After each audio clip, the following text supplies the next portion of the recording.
レイウッドの磯野です。磯野研究所でございます。磯野研究所はこんな感じでやっております。今回も噂のバグ244です。現在ですね、2026年8月21日にこの撮影をしているんですが、バグ244の再販がこの動画が公開されている頃には始まっているだろうという話を聞いております。ただですね、一つ大きな問題があるなと思っておりまして、バグ244のベース車体が買えない問題。バグ244って基本的には C1424 をベース車体として使うコンバージョンキットなんですが、製品名からしてそうだと言ってますもんね。ところが肝心の C14C24 が現在在庫切れみたいなんですよね。すいません。C14C24 自体も再入荷の予定はあるんですが、どうやらもうしばらく時間がかかりそうです。なのでバグ244欲しいけどベース車体持ってないから遊べないじゃんという方もいると思うんですよね。磯野としてはバグ244は激アツなんで、もっといろんな人に遊んでほしい。バグ244を押していきたいわけですよ。ということで別の方法がないか、磯野研究所で代案を探してみました。代案はこの男です。 C541RTR。 現在入手できる C541RTR をベースにバグ244を取り付けできないか確認しました。結論から言いますと、はい、こちらでございます。これ実は C541 ベースで組み上げてるんですよ。裏側です。ちゃんと元気に動きます。注意点として、そもそもバグ244は C14、C24 用の製品なので C541 ベースで使うこと自体まあ強引です。なので株式会社レイウッドとして C541 にもバグ244つきますよと公式にご案内するものではなく、あくまで非公式な磯野研究所からの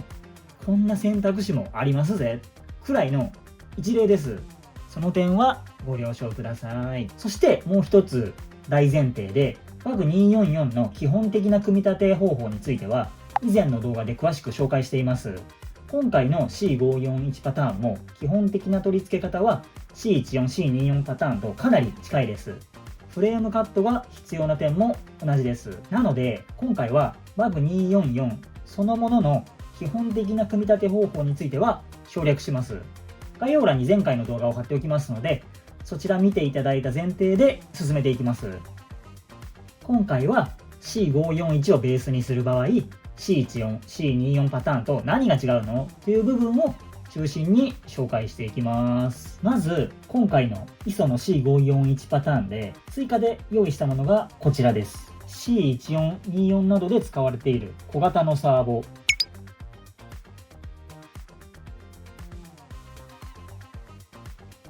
フロントアクスルトラス、Y ハーネスとモーター配線。不要なパターンもあるんですが、 C641 用のショックアブソーバーも使用しています。今これついてますね。こうしてみると C1424 パターンと比較して追加で用意するものはかなり少ないです。ここは今回やってみて良かった発見ですね。はい、じゃあこのノーマルと比較しながら見ていきましょう。はい、いらっしゃいませ。まず大きいのがフロントアクスルトラスです。 C1424 パターンではバグ244を組むためにフロントアクスル自体を別途用意する必要がありました。ですが C541 の場合、もともとついているフロントアクスルトラスをそのまま使えます。さらにサーボマウント化する際に使うステアリングリンゲージなんかも C541 にはね、もともとこれですね、もともとついてるんでこれが使えます。アクスルに関しては24はですね、この部分がピロボールタイプじゃないから使えないっていう話だったんですが、 C541 はなんとピロボールタイプなんですよ。ただしそのまま使えないものもあります。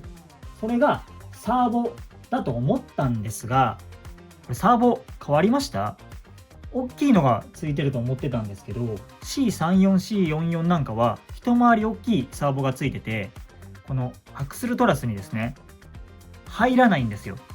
ただちょっとこれ開けてみたらちっちゃいサーボマウントにつけることができるちっちゃいサーボついてたんで、このサーボだった場合は追加で用意しなくて良さそうですね。大きいサーボがついてた場合は別途ご用意していただく必要があると思いますが、もしかしたら磯野の勘違いかもしれないですね。今回はこのサーボが使えます。リア側もありがたいです。 C1424 パターンではリアアクスルトラスも用意しなきゃいけなかったんですが、はい、そのまま使ってます。なので C541 はアクスル周辺についてはもともとついているものを結構流用できるんですよね。ここは C541 パターンのいいところです。続いてリンケージですね。このロアアーム、アッパーアームですよね。この人たち。ただ注意点もありまして、 C541 はノーマル状態だとですね、アッパーアームが3本なんですよ。ここに1、2、3とあるんですが、ここないんですよ。それは C541 がラテラルロッド、これですよね。ラテラルロッドっていう渋いスタイルになってるから、このラテラルロッドがここの1本の役割を果たしてるんですね。バグ244にする場合は、このアクスルサーボマウントにする性質上、この渋いラテラルロッドスタイルはできないので、アームを4本にします。なのでアッパーアームがもう1本必要になります。じゃあ追加で買わないといけないじゃんと思うんですが、 C541RTR にはこの1本が余剰パーツとして最初から付属しています。小物パーツなんかと一緒に入ってたと思います。なのでまだ持っている方はその1本を使ってください。ただですね、 C541 を RTR のまま遊んでて、そんな余った棒知らないよという方もいると思います。捨てちゃった、どっか行っちゃった、あると思うんですよ。その場合は C541 用のサスペンションリンクセットをスペアパーツとして販売してますんで、1本だけでは販売してないんですが、なくしてしまったっていう方はそちらから入手することができます。概要欄にリンク貼っておきます。ただしですね、この3本足を4本足にすると、追加したこの4本目のアームがモーターに若干見えますかね、若干当たってるっていうよりかはもう擦れてるっていう感じなんですけど、擦れますと。 C541 がラテラルロッドスタイルなのは、もしかしたらこれを回避するためにラテラルロッドのスタイルを取ってるのかなと想像するんですが、とはいえガッチガチに押し付けてるっていう感じはなくて、全然動かないとかそういうレベルではないです。めちゃめちゃ気になる人はこのロッドをですね、ちょっと削ってもらうぐらいでいいかなとは思うんですが、全然磯野的には関係ないじゃんって感じですね。ただこういう部分があるということは知っておいてください。続いて、配線関係です。まずはサーボですね。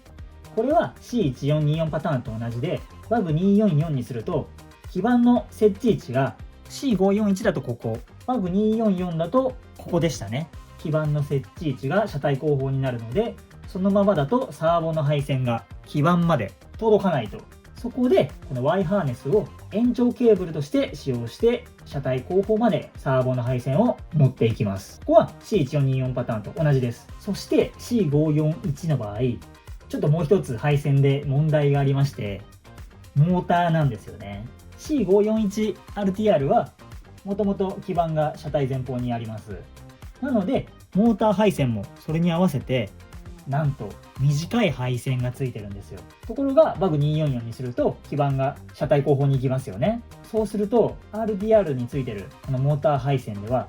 届かないんですよ。そのため長いモーター配線へ交換する必要があります。具体的にはモーターについてる配線を外して長い配線へ再ハンダするっていう形になります。ここはちょっとハードルが上がるところですよね。他の車種をお持ちでモーター交換した方なんかは、余ってるそちらから長いモーター配線を移植していただいたり、持ってない方はモーター配線はスペアパーツとして取り扱いがあるので、そちらを使ってください。概要欄にリンク貼っておきます。そしてここからちょっと C541 パターンらしい強引さが出てくるんですが、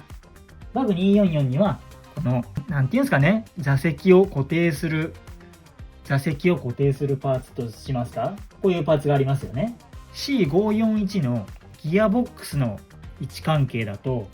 この固定パーツがなんと干渉してしまうんですよね。そのままでは綺麗につきませんと。なので今回の方法では、そもそもこのパーツを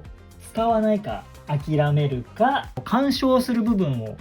カットして使うかを選んでもらうっていう感じになりますね。ちょっと試作号のやつをカットしてみました。カットすれば干渉することなく使えますね。この座席を取り付けた状態のこのラインでカットすると綺麗に収まるって感じですね。カットするぞっていう人は参考にしてください。そして今回一番これが問題だったかなっていうのがここでして、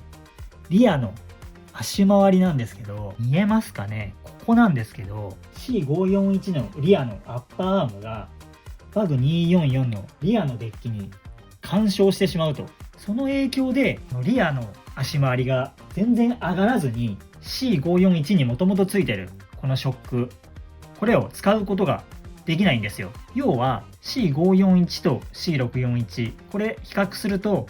長さが結構違うんですよね。長さが結構違いますと。ここが干渉しているゆえに、この足が全然上がらなくて、この C54 のショックだと届かないっていう現象が起きてるんですよね。そこで今回は加工せずにひとまず完成させる方法として C641 用のショックアブソーバーへ交換しています。これにすると加工なしで取り付け自体はできます。ただしこれも完璧ではなくて、リアサスがですね、ここが干渉しているがゆえに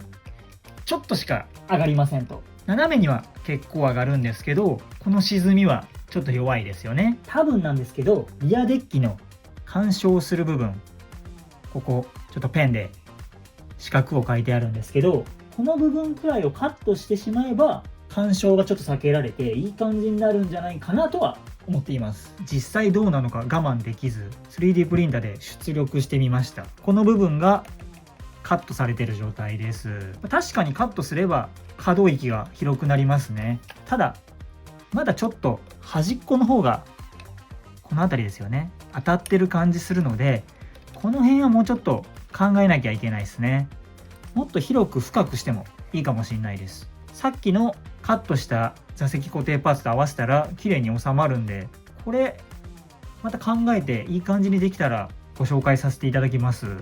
ということで今回は C541RTR をベースにバグ244を組むパターンを紹介しました。ちょっと強引なところもありましたが、こういう選択肢もあるんだなという感じで参考にしていただければと思います。まとめますと、今回追加で用意したものは実際に4つでしたね。フロントアクスルトラス、Y ハーネス、長いモーター配線で、C641 のショックアブソーバー、はい、サーボはもともとついてるのが使いましたもんね。C14、C24 パターンと比べると追加で用意するものがかなり少ない。ここは C541 パターンの魅力かなと思います。登場した製品は全て概要欄にリンク貼っておきます。ただ紹介した通り C541 パターンならではの強引ポイントもいくつかありました。ポン付けだと、座席パーツと、アッパーアームが干渉するっていう点ですね。フレームの関係でここもネジ止めができないとかもですね。今回はとりあえず今あるパーツを使って多少強引に取り付けましたが、この辺をもっと美しく取り付けられるようなイソケンパーツも今後研究してみようと思っています。今回試作した干渉を避けるための 3D プリンタ製デッキなんかもその一つですよね。こんな感じでもっと気軽にバグ244を楽しめるようにできないかだったり、謎の 3D 製品なんかも生み出したりなど引き続き研究していきます。はい、ではさようなら。